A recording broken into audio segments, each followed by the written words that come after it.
नमस्कार दोस्तों, मैं विपुल, आपका दोस्त, आपका सहयोगी, आपका वेबसाइट सलाहकार।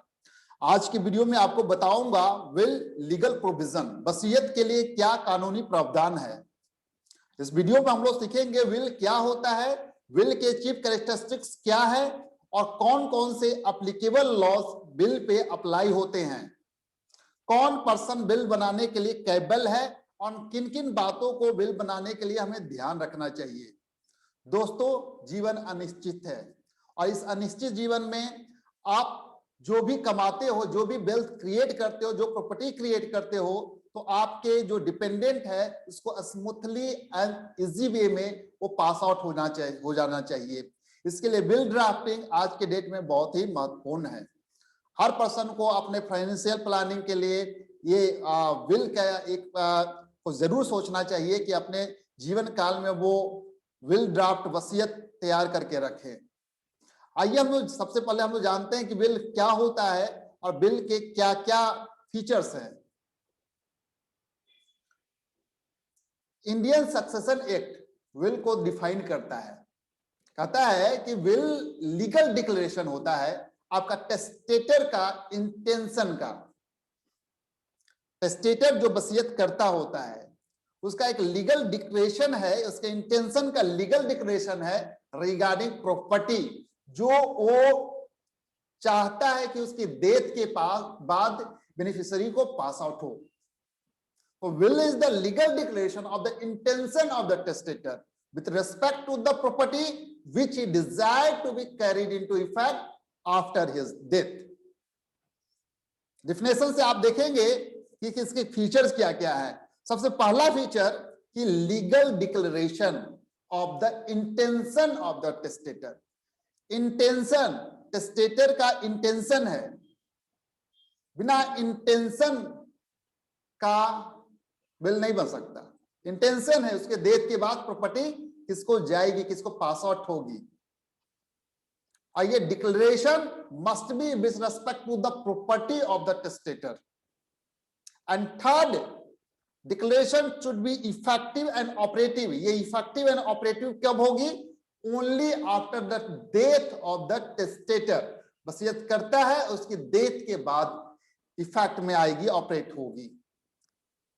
टेस्टेटर के पास पूरी लिबर्टी है कि वो ड्यूरिंग द लाइफ टाइम कभी भी वो रिवोक कर सके, अर्लियर बिल को रिवोक कर सके। उसके पास पूरा पूरा लिबर्टी है, वो कभी भी टिल द डेथ वो कभी भी इसको रिवोक कर सकता है। तो ये थे फीचर्स विल का। Will is the legal declaration of the intention of the testator. Will declaration must be in respect of the property. And third, the declaration should be effective and operative after the death of the testator, and testator has the liberty to revoke the will at any time during the lifetime। दोस्तों, अब आइए देखते हैं कि will pay कौन से law apply होते हैं। तो इंडियन सक्सेशन एक्ट का सेक्शन 2 क्लॉज एच डिफाइन करता है विल को। जैसा हमने ऊपर देखा फर्स्ट स्लाइड में विल का डिफिनेशन, वही कहता है कि will is the legal declaration of the intention of the testator with respect to property which is desired to be carried into effect after his death.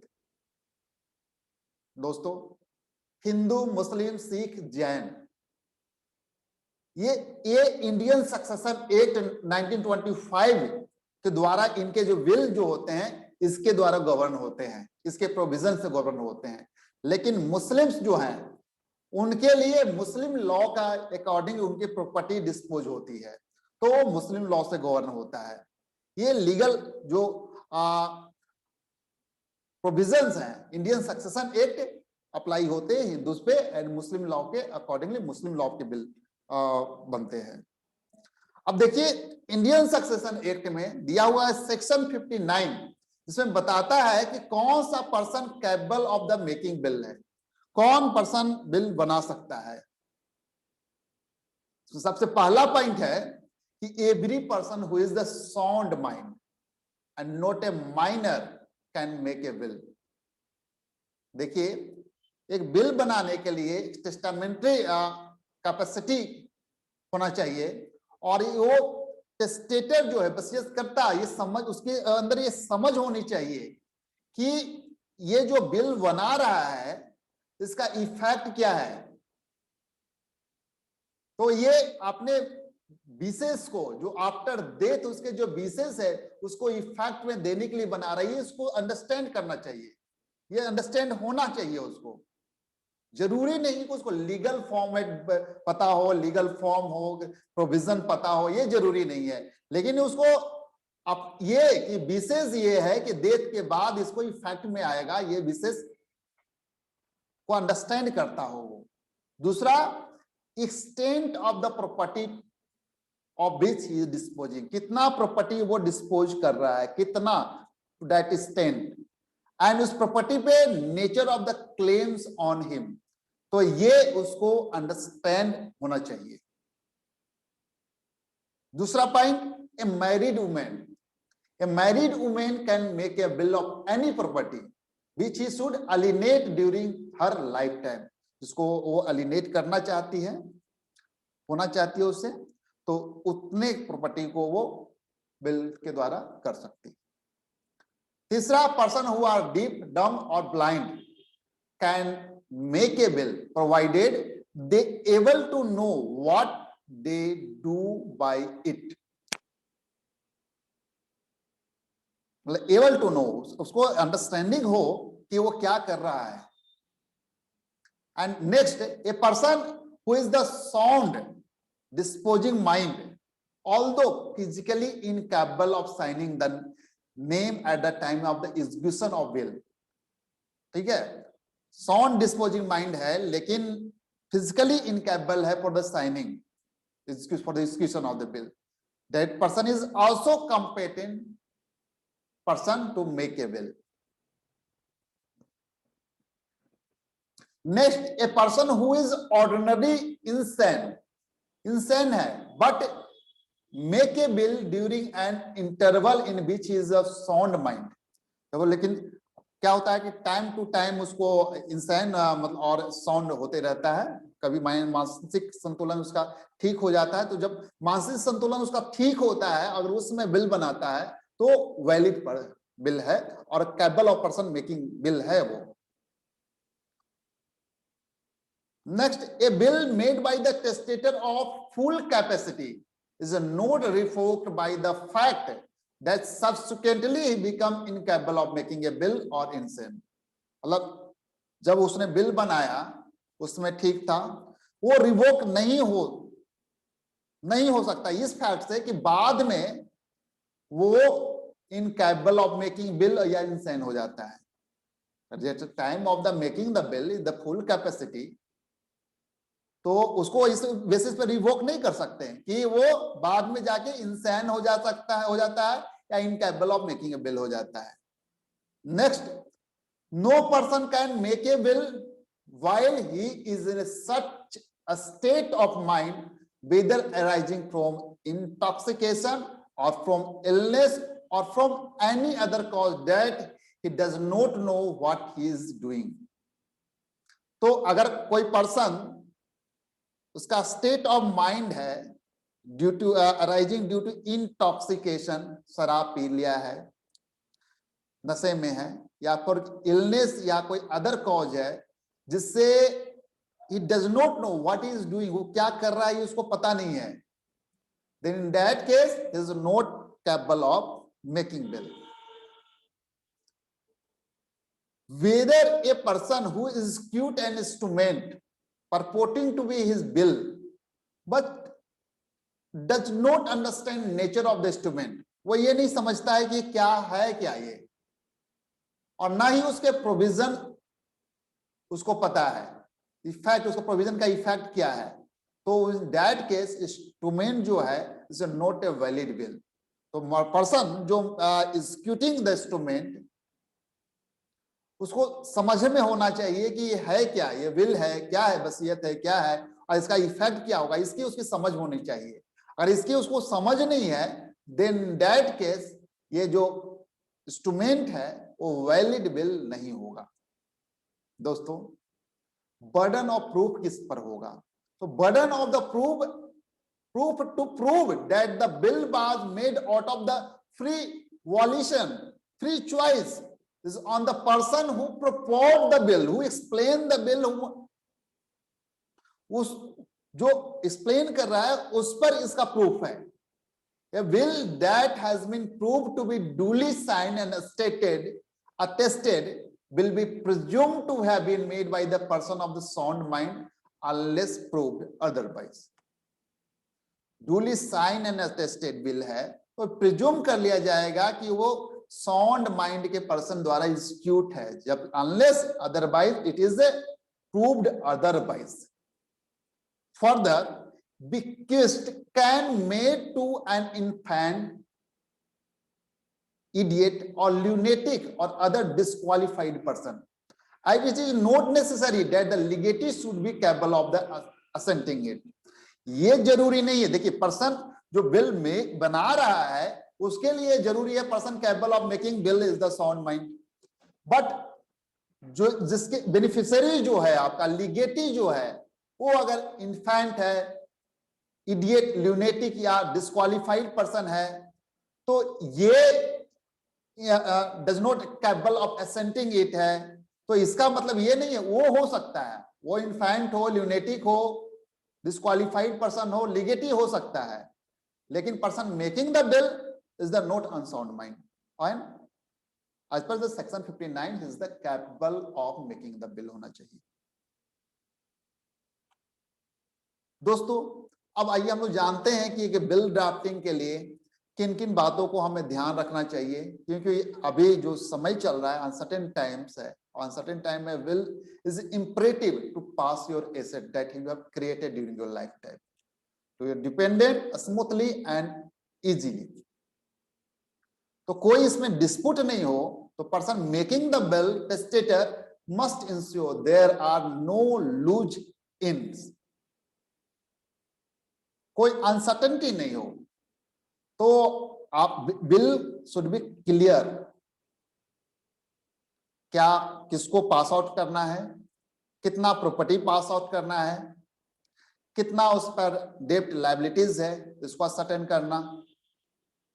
तो ये सब चीज क्लियर होना चाहिए तो फर्दर डिस्प्यूट एराइज नहीं हो. आइए सबसे पहले हम लोग देखते हैं लैंग्वेज क्या होना चाहिए बिल का. तो a bill must be in the language known and understood by the testator. Testator को उसको समझ होनी चाहिए इस लैंग्वेज. नहीं ऐसा है कि नहीं कि हम जिससे बिल बना रहे हैं अंग्रेजी में बना दिए लेकिन उसको इंग्लिश का समझ ही नहीं है कुछ, उसको वो नहीं, अंडरस्टैंड होना चाहिए उसको. टेस्टेटर को अंडरस्टैंड होना चाहिए.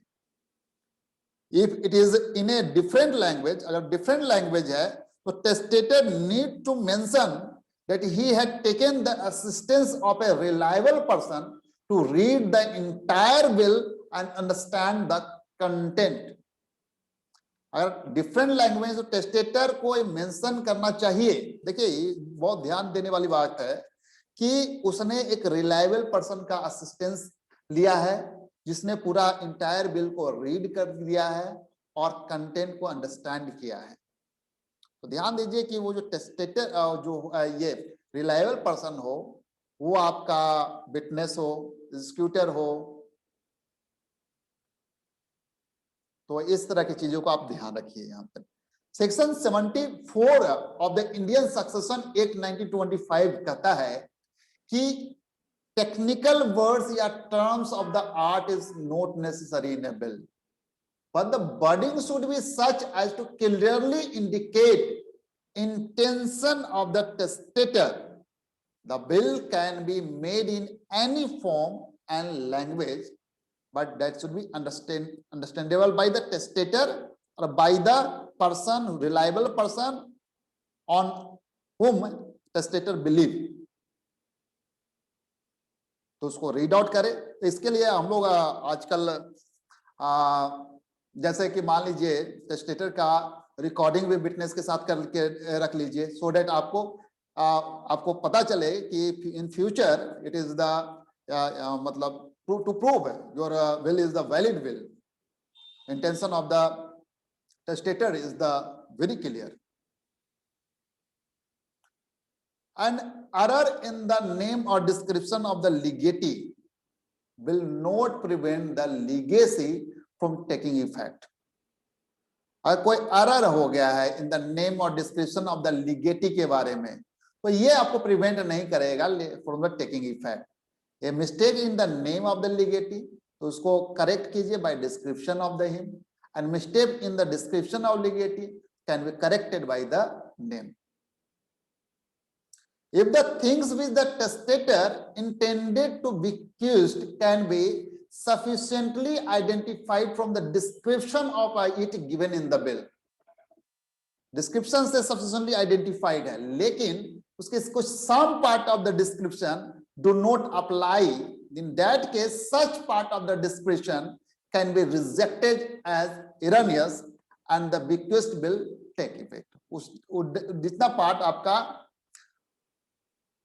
आपका रिजेक्ट है एज एरनियस की वजह से, तो उतना पार्ट आपका इफेक्ट में नहीं आएगा, बाकी पार्ट आपका इफेक्ट में आ जाएगा।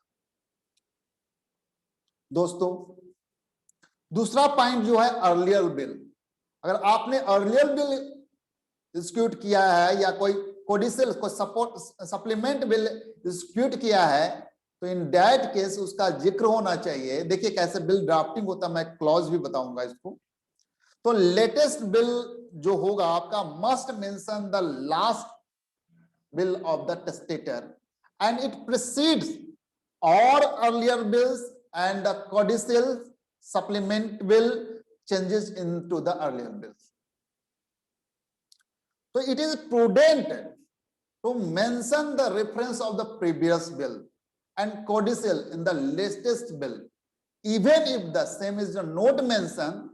अगर मेंशन नहीं भी है तो लास्ट बिल जो होगा आपका would be consider valid unless prove to be made under suspicious circumstances. अगर नहीं भी मेंशन है तो आपका लास्ट बिल है जो सारे पहले के बिल को ओवरराइड करेगा और ये वैलिड बिल होगा unless prove to be executed made under suspicious circumstances. दोस्तों एक चीज ध्यान रखिएगा, इवन आपका जो लास्ट बिल है अनरजिस्टर्ड है और आपका पहले वाला बिल जो रजिस्टर्ड बिल है, तो आपका जो अनरजिस्टर्ड बिल है वो सुपरसीड कर जाएगा आपको अर्लियर रजिस्टर्ड बिल का। ये चीज ध्यान रखिएगा। तो बिल के लिए जरूरी नहीं है कि आप रजिस्ट्रेशन करवाएं ही करवाएं, अगर आपका अनरजिस्टर्ड है तो भी वो वैलिड बिल है। तो इसके लिए आप जनरली जो क्लॉज यूज करते हैं, देखिएगा क्लॉज, तो क्लॉज में आप मेंशन कीजिए, कर दीजिए कि प्रीवियस बिल का I have by revoke all bills and testamentary disposition which I may have herein before made. तो इस तरह आप सारे जो पहले बिल बनाए उसको रिवोक कर रहे हैं। इवन रिवोक नहीं भी करेंगे तो आपका जो लास्ट बिल है वो वैलिड होगा unless proved otherwise made in suspicious circumstances. तो जनरली एक क्लॉज आप अपने बिल में डाल दीजिए। एक्सक्लूडिंग समवन जरूरी नहीं है, ठीक है। यहां पर अगर आप टेस्टेटर है जो चाहता है कि किसी पर्टिकुलर फैमिली मेंबर को एसेट ना पास आउट हो, नहीं देना है उसको, तो in that case testator does not in case testator does not want to give a part any asset और part to a particular family member, then in that case he mention name of the beneficiary who should not be given any asset. उसका reason लिखना mandatory नहीं है कि क्यों नहीं हम किसी को पास आउट कर रहे हैं। मान लीजिए हमारे पास 3 बच्चे हैं हमारे, हम चाहते हैं कि एक बच्चा को ये एसेट नहीं जाए, तो हम पार्टिकुलरली मेंशन कर लेंगे कि ये बच्चे को इस एसेट नहीं जाना है। हमें रीजन लिखना जरूरी नहीं है कि हमें तीनों को देना है।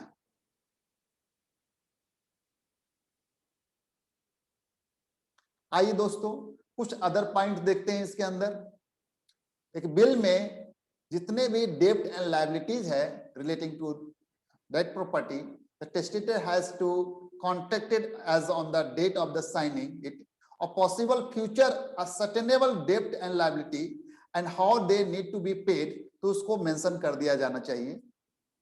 सेकेंड विटनेस, विटनेस देखिए बहुत ही इंपॉर्टेंट चीज है। To witness signing the document can not be beneficiary नहीं होना चाहिए, ठीक है। Witnesses assume great significance as certify, ये सर्टिफाई कर रहा है कि टेस्टेटर साउंड माइंड का है, नोट अंडर एनी थ्रेट और कोएर्सन और नोट इंटॉक्सिकेटेड, तो इस सर्टिफाई होना चाहिए। ये सर्टिफाई करता है विटनेस, इसलिए विटनेस बहुत ही इंपॉर्टेंट है इस केस में। Next thing, every bill must name executor. देखिए एग्जीक्यूटर दे देना बहुत अच्छा होता है, क्योंकि आप कल को जब कोर्ट के पास जाते हैं तो एग्जीक्यूटर है जो आपके बिहाफ में सारा चीज जब तक एडमिनिस्ट्रेट करता है, आपके बिहाफ में ऑर्डर लेता है। तो note including one can create administrative hassle for the beneficiary and they need to apply to a competent court for letter of administration or for executing the bill. देखिए registration of bill is not mandatory while it helps to minimize litigation. आपके litigation को minimize कर सकता है, देता है, इसलिए आपको registration करवा लेना चाहिए। A will can be registered even post the demise of the testator by the executor or other beneficiary. तो ये आप कर सकते हैं। कुछ चीजें हैं जो जैसे things note to mention in a bill, मान लिया आप पगड़ी प्रॉपर्टी ले रखे हैं, डेट इज लाइक लीज पे लेते हैं पगड़ी property, is a note an asset, it is a merely rental system, तो टेस्टेटर कैन नॉट बिक्विस्ट इट, इसको बिक्विस्ट नहीं कर सकता, he should not include in the bill.